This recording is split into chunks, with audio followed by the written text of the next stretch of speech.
Welcome everyone to my Harley Quinn SH.Figuarts comparison, as Bandai to Machinations have given us 3 versions of now arguably the most popular DC villain, at least for the modern movie times, and is certainly the star of the Suicide Squad franchise.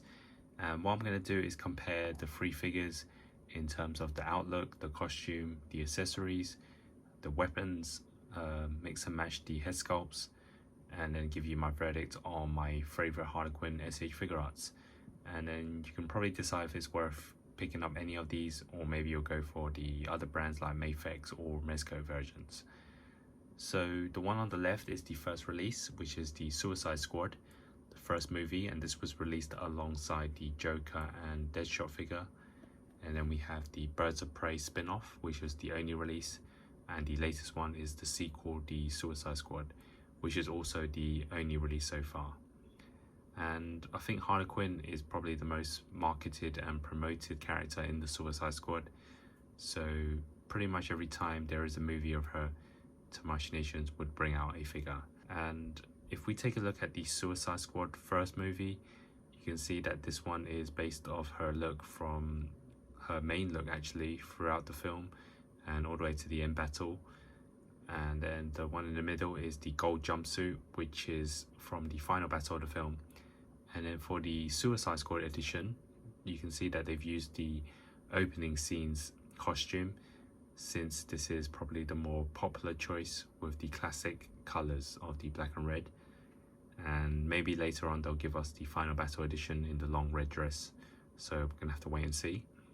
And at the back of all 3 of these figures, you can see there is the packaging. And to me, it's pretty important to have a good outlook of the box, because I do actually use it as a kind of backdrop or just leave it on your shelf. And I feel that the design of the boxes are pretty nice. The colors really match the theme of the figure.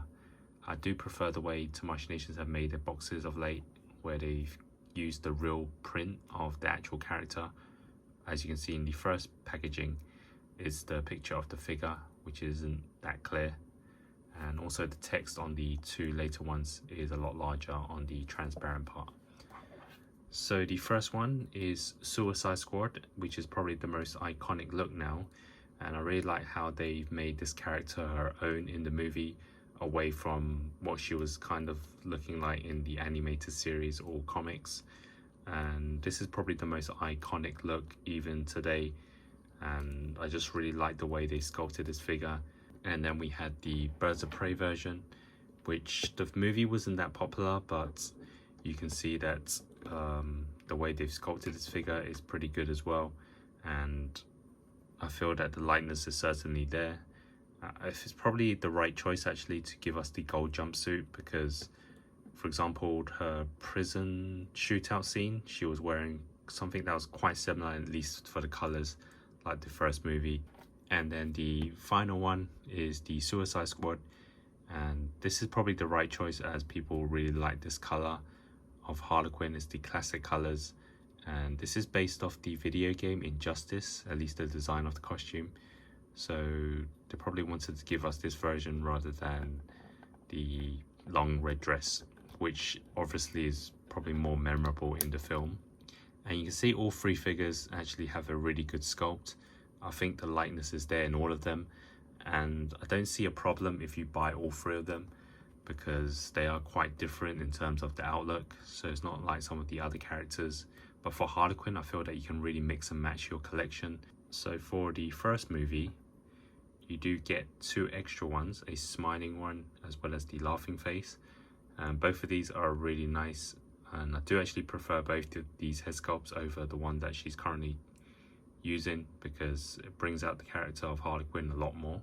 And then for the Birds of Prey, you can see there's also 2 extra ones, the laughing face and one sucking on the lollipop. Again, I like both of these over the normal smiling face, but for this one you can see that they didn't include the ponytails. You're gonna have to use the current one.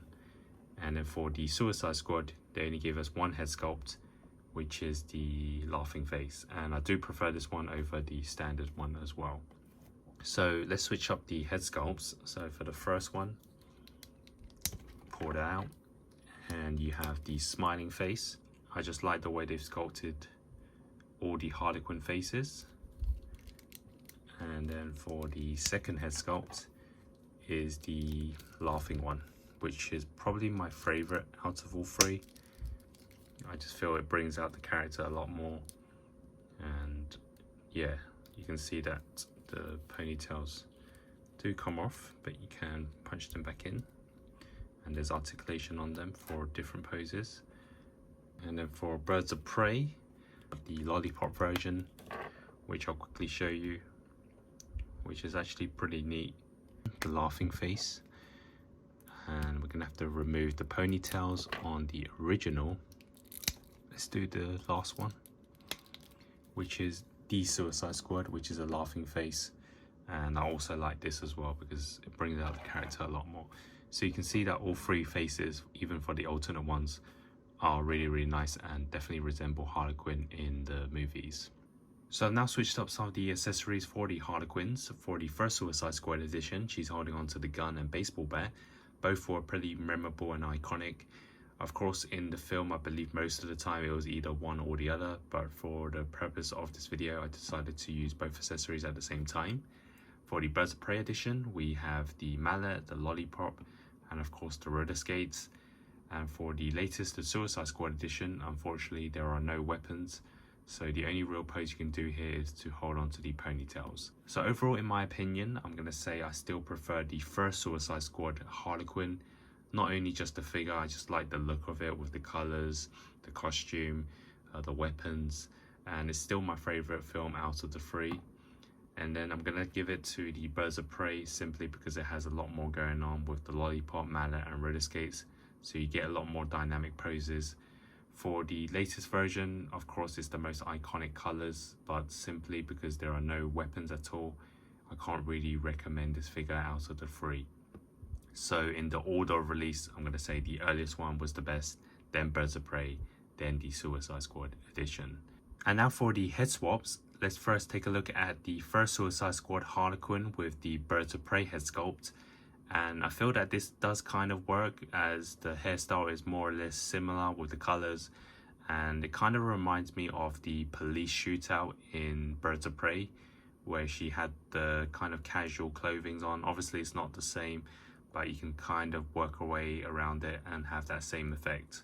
So this is the Birds of Prey head sculpt on the first Suicide Squad, which I think looks quite good. And next up is to use the second Suicide Squad head sculpt on the original Suicide Squad Harley Quinn. And it doesn't quite work, I just feel that the makeup and goggle looks is more suited for the original costume. And also the red ponytail kind of blends in with the jacket, so it's not as colourful as the other head sculpts. So either way, you can still place the head on and do some cool poses. And next up is the original Harley Quinn head sculpt on the Birds of Prey figure. And since the style is more or less the same with the colors, I think it does kind of work. And then we have the Suicide Squad sequel head sculpt on the Birds of Prey figure. And I think this one actually looks quite nice. I feel that the hairstyle and colors kind of blend well with the gold jumpsuit. And this head sculpt certainly works better on the Birds of Prey over the original Suicide Squad Harley Quinn. And then we have the first Suicide Squad Harley Quinn head sculpt on the latest The Suicide Squad costume. And I think this actually does look quite nice. It kind of reminds me of the comic Harley Quinn, obviously as she has the classic costume colors. And using this hair sculpt actually does work better than I initially thought. So those of you who want some really cool poses for Harley Quinn, I think this would be a pretty creative way to do it. And last but not least, we have the Birds of Prey head sculpt on the second Suicide Squad costume. And just like the previous head sculpt, I think it does kind of work as well. I just feel that the colors, as it's the classic Harley Quinn ones, it just kind of works with all types of head sculpts, and it kind of gets away with looking like a comic version as well. So this is also a nice way to be more creative for your figure poses. So that was my comparison between the S.H.Figuarts Harley Quinn figures. If you want to see the reviews of both the Birds of Prey and the Suicide Squad editions, hit the links in the description below. I've also done a video for the complete Suicide Squad edition figures, as well as other DC related videos. If you enjoyed this video, please like, comment and subscribe, and stay tuned for more. Thanks for watching.